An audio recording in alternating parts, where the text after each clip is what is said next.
মালয়েশিয়ার প্রধানমন্ত্রী আনোয়ার ইব্রাহিমের ঢাকা সফর নিয়ে আমরা জানতে চেয়েছিলাম অভিবাসন বিশেষজ্ঞ আসিফ মনিরের কাছে। শুনে নিচ্ছি তার বক্তব্য।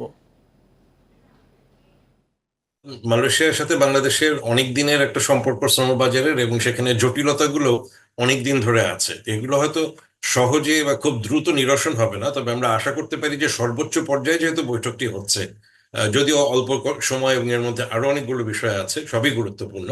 এই ক্ষেত্রে কিছু কিছু যে জটিলতাগুলো আছে সেগুলো নিরসনের প্রক্রিয়াটা শুরু হতে পারে। অন্তত তারা দুজনে, আমার মনে হয় যে সেই জায়গাটা নিশ্চয়ই তারা আলাপ করবেন যে আমাদের নিরসন হওয়া দরকার এবং সেটার জন্য যা যা পদক্ষেপ গ্রহণ করা দরকার।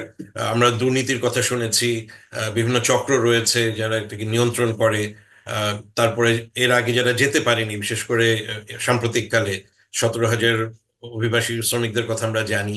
ভবিষ্যতে যারা যাবেন এবং ওখানে এখন যাদের হয়তো বৈধতা নেই, সবগুলো বিষয়ই হয়তো যদি অন্তত নীতিগতভাবে তারা একমত হতে পারেন, এটার জন্য বিভিন্ন কমিটি গঠন করে হোক বা অন্যান্য বিভিন্ন দপ্তরকে দায়িত্ব দিয়ে সমাধান করা যেতে পারে, এটা আশা আমরা করতে পারি।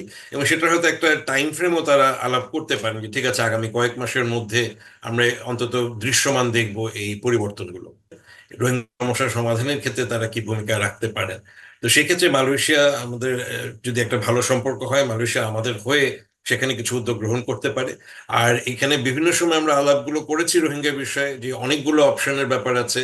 তাদের প্রত্যাবাসন হোক, মিয়ানমারের সাথে আলোচনার বিষয় হোক, অথবা তৃতীয় কোনো দেশে যাওয়ার বিষয় হোক, সবগুলো নিয়েই একটা সম্ভাবনা রয়েছে। অন্তত যদি শুরু হয় সেই আলাপগুলো, ভবিষ্যতে সেটার একটা জায়গা দেখবো। আমি এই তিনটি দিকে মনে করি যে বেশি গুরুত্বপূর্ণ আমার দিক থেকে মনে হচ্ছে, অর্থনৈতিক জায়গা থেকে রোহিঙ্গা বিষয় এবং অবশ্যই শ্রমবাজারের বিষয়টি।